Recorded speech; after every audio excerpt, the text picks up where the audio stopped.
أخوات الخوت، السلام عليكم وأهلا بكم في هذا النقل لهذه المحاضرة المهمة جدا.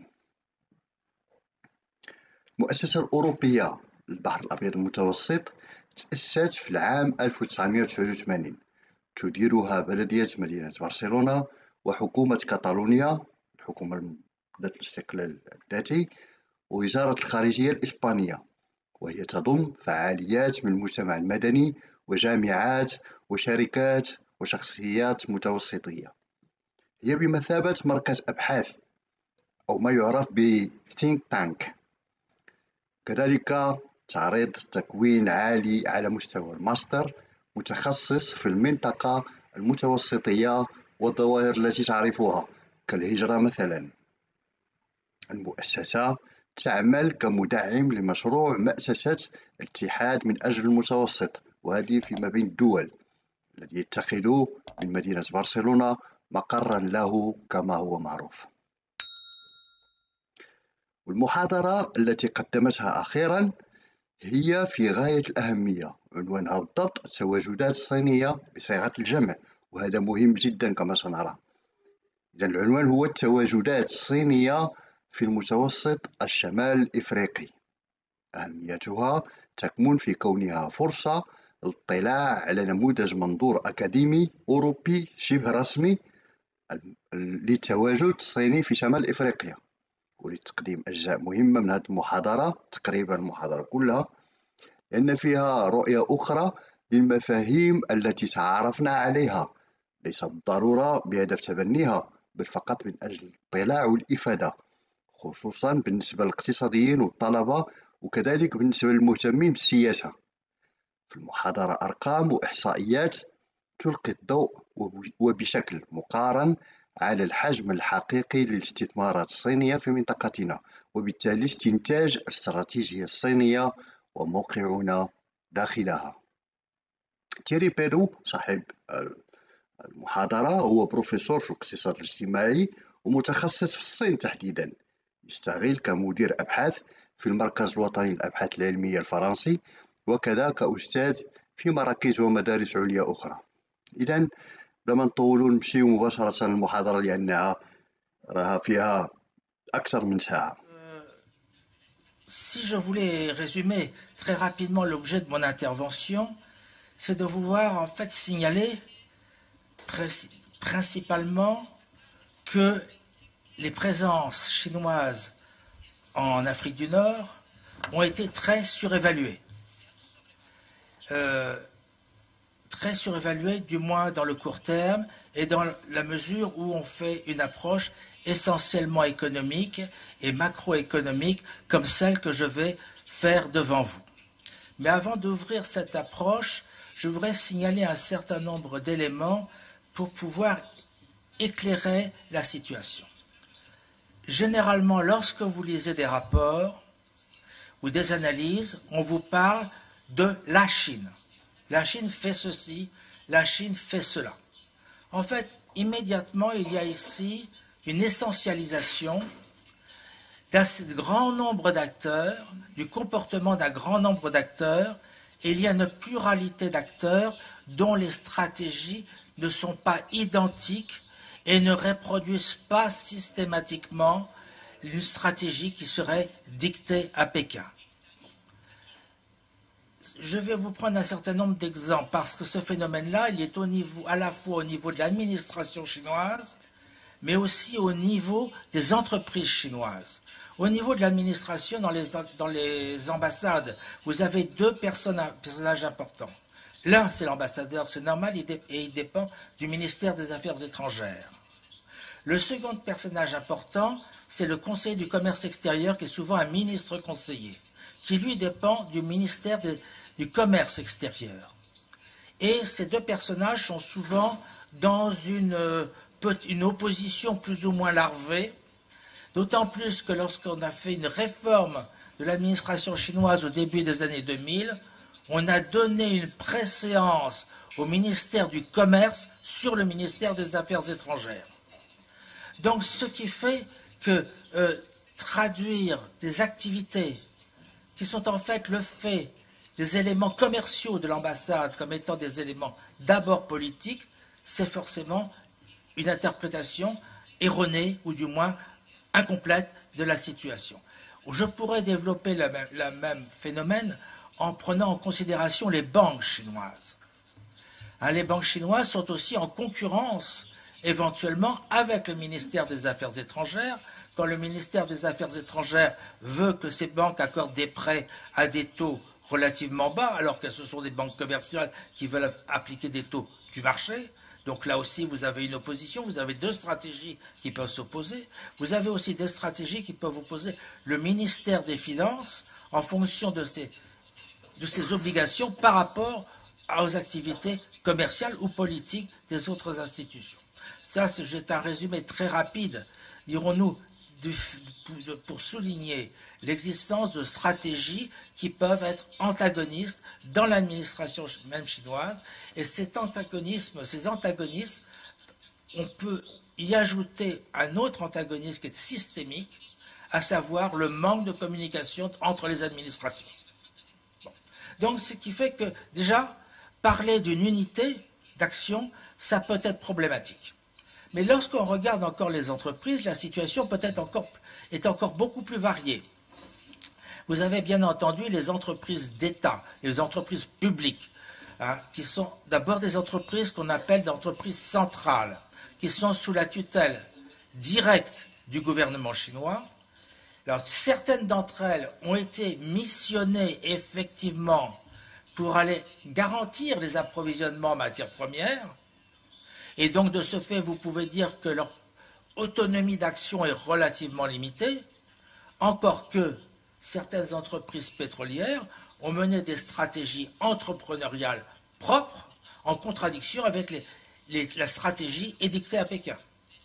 À côté de ces entreprises centrales, publiques centrales, qui, en principe, suivent une directive pékinoise, vous avez d'autres entreprises centrales, publiques centrales, qui, elles, ont leur propre stratégie entrepreneuriale dont le seul mot d'ordre, c'est ramener de l'argent. Donc, si vous voulez, à ce moment-là, vous pouvez dire que ramener de l'argent, c'est une stratégie pékinoise, mais disons que ça n'explique pas plus le comportement d'une entreprise pékinoise que d'une entreprise espagnole ou d'une entreprise américaine. Bon. Donc, ces entreprises-là, on les autorise à sortir, elles font des travaux de construction, ça ramène de l'argent.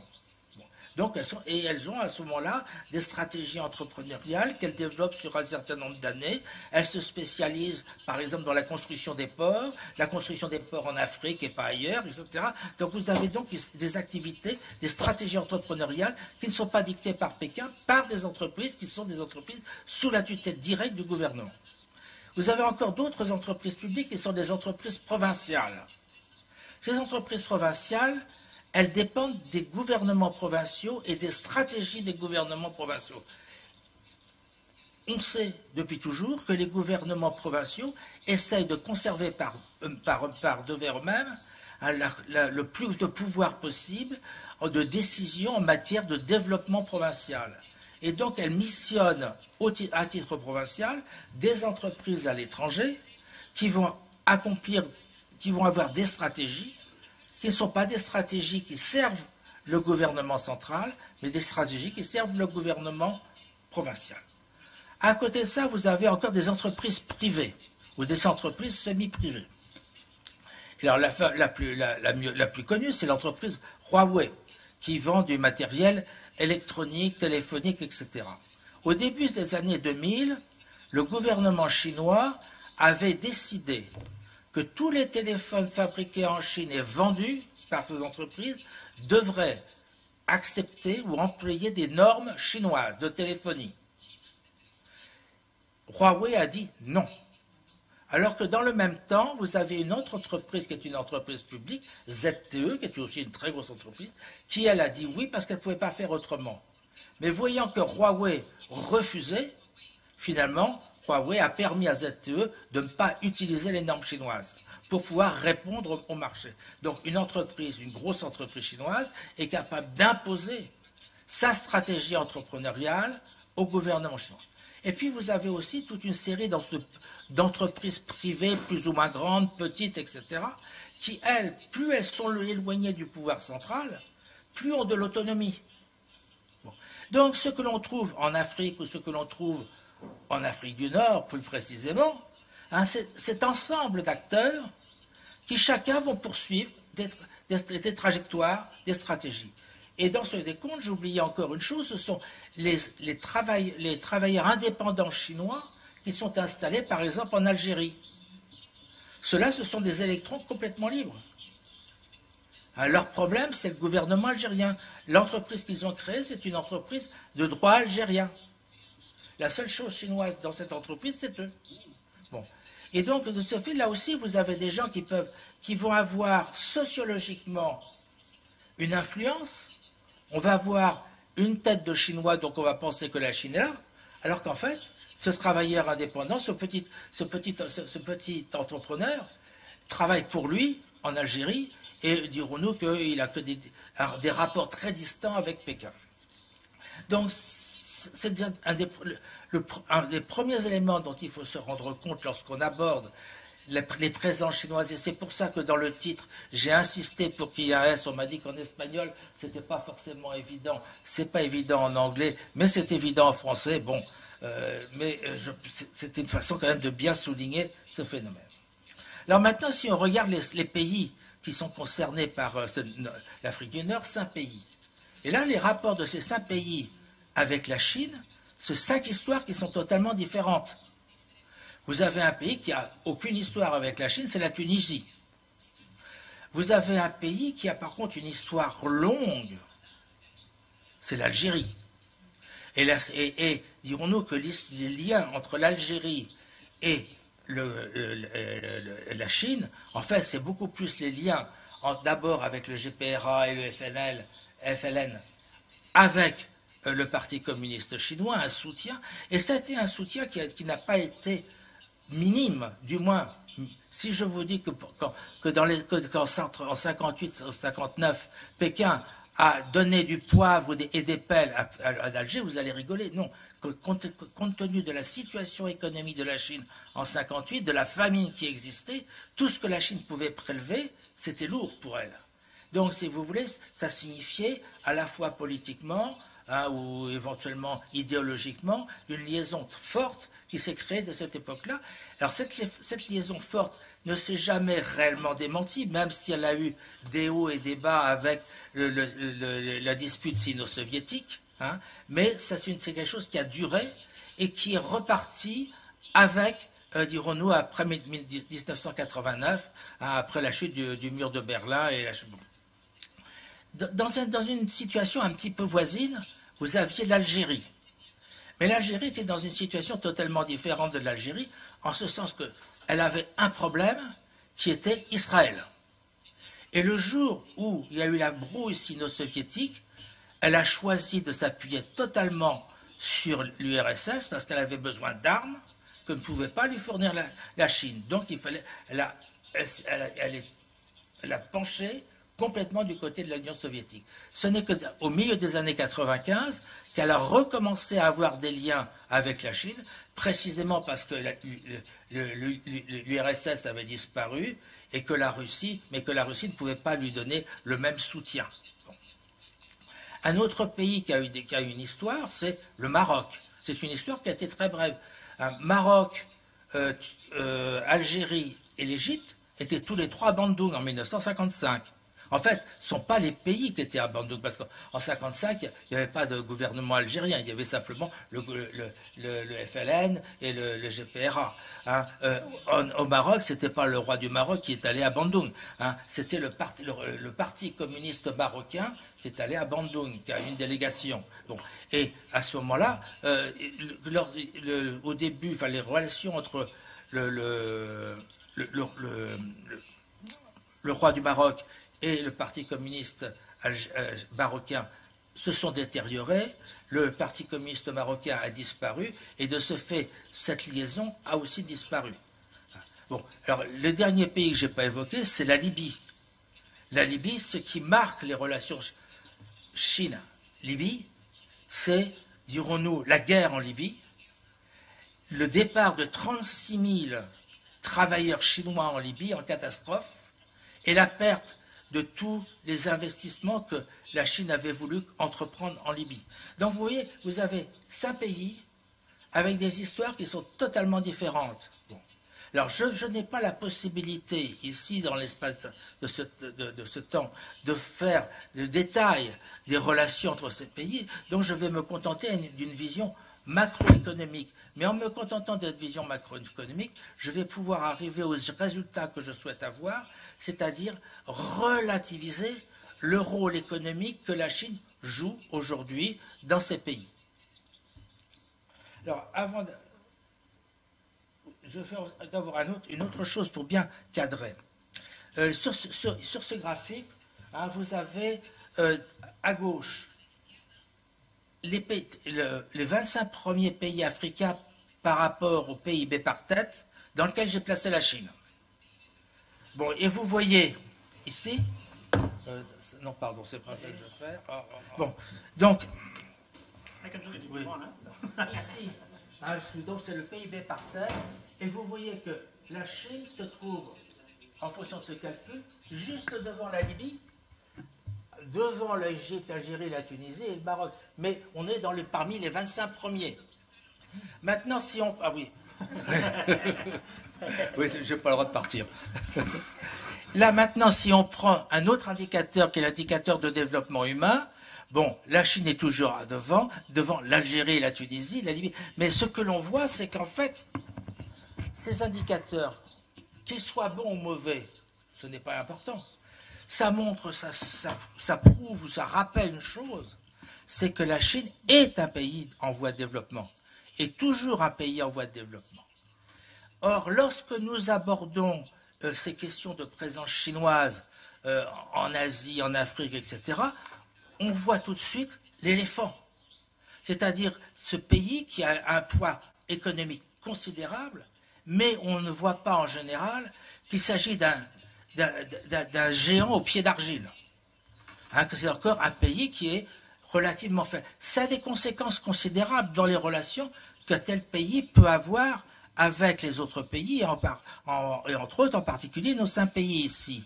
C'est-à-dire que la Chine ne peut pas aujourd'hui encore se substituer aux autres pays occidentaux dans ses rapports avec les 5 pays d'Afrique du Nord, mais en revanche, elle peut jouer un rôle de complément indispensable.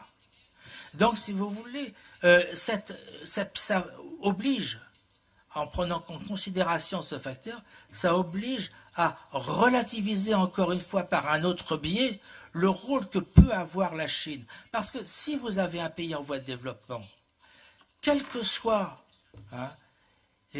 les progrès techniques qui ont pu être réalisés, aujourd'hui, elle n'a pas la possibilité, comme le feraient d'autres pays plus développés, de transférer des techniques, ou des techniques les plus modernes. Ce n'est pas de dire c'est bien ou c'est mal, c'est simplement un fait purement objectif, et qui fait que cette présence, même si elle était très importante, a ses propres limites, et que c'est quelque chose que l'on ne doit pas oublier. Alors, maintenant, j'espère que je n'aurai pas de problème. Non, voilà, je vais en arrière. Bien, sur ce graphique-là, j'ai pris 5 indicateurs pour essayer de caractériser la présence chinoise dans ces 5 pays. J'ai mis en haut les flux d'investissement direct. Ensuite, j'ai mis le chiffre d'affaires des contrats qui ont été achevés. J'ai ensuite mis le montant des contrats nouvellement signés. Ensuite, le chiffre des importations et le chiffre des exportations. Bien entendu, si je les ai réunis sur ce graphique-là, c'est bien pour vous souligner une chose, c'est le très faible montant des flux d'investissement.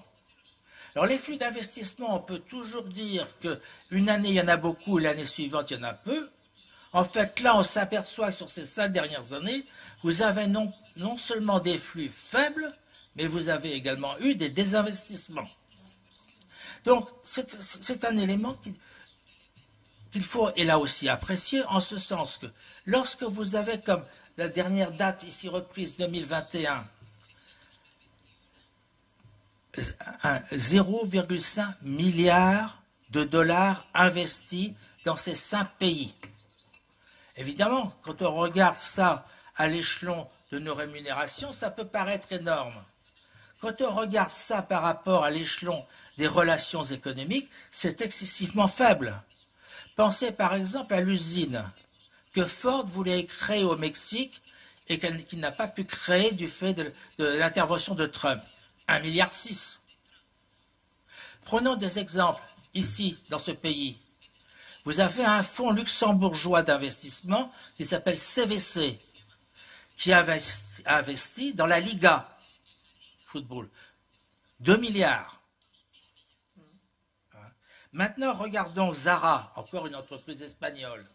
Pendant le Covid, pour créer une plateforme de e-commerce, elle a investi 3 milliards.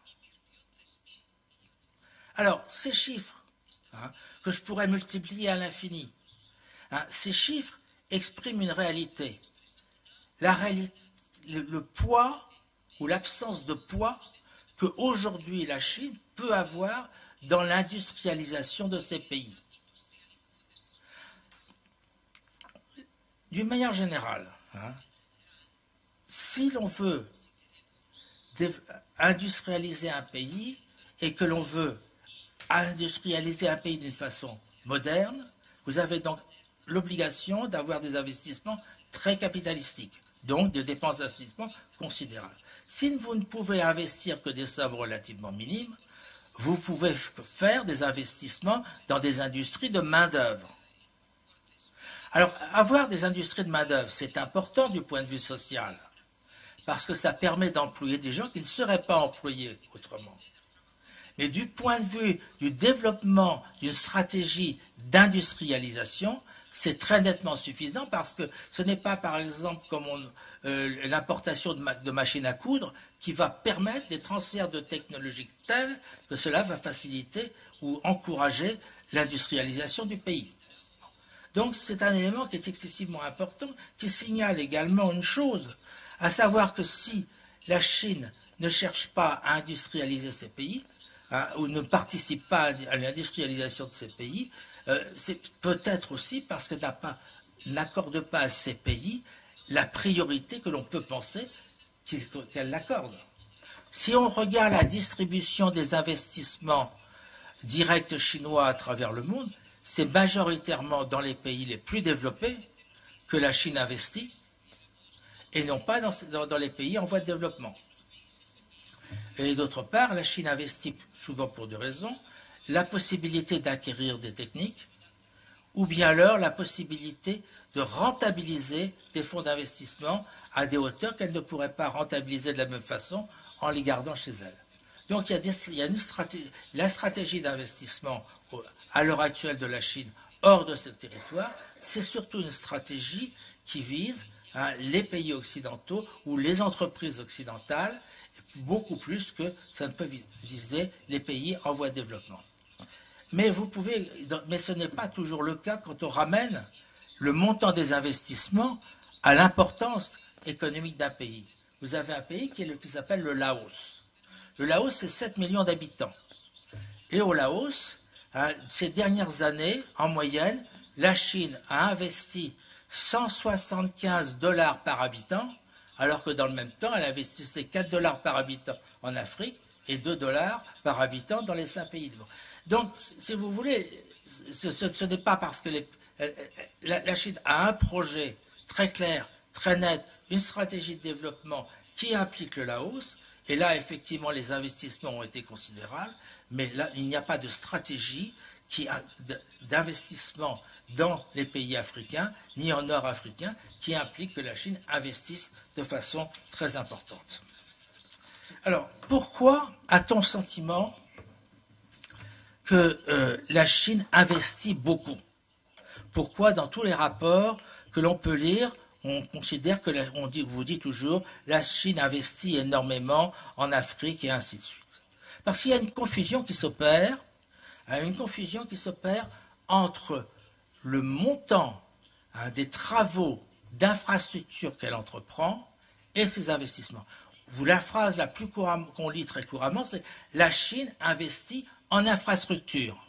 Cette phrase ne tient absolument pas debout.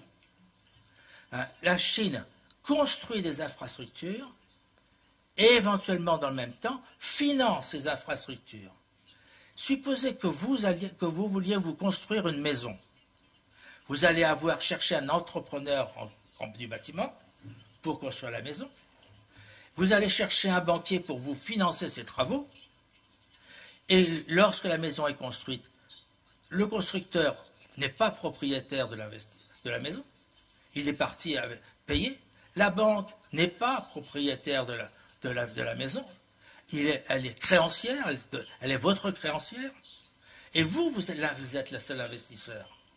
On est exactement dans la même situation lorsque la Chine participe à un chantier.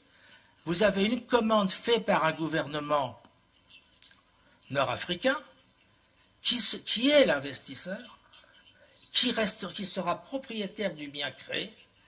La Chine construit, fait une prestation de service sur laquelle elle est payée, et éventuellement, pour pouvoir être payée, il y a un montage financier, un financement, qui donne simplement des droits de créance sur ce bien. Or, ce sont ces deux phénomènes-là qui sont souvent mélangés et qui font dire que la Chine investit. Et là, sur ce tableau, je vous signale, j'ai repris toutes les données pour les 5 pays de 2003 jusqu'à aujourd'hui. Les investissements ont toujours été très inférieurs au montant du chiffre d'affaires des contrats qui ont pu être accomplis dans l'année. Donc la présence est bien une présence commerciale de prestataires de services. On vend du service, c'est-à-dire que ce soit le service de construction, le service financier, tout ça, ce sont des prestations de services.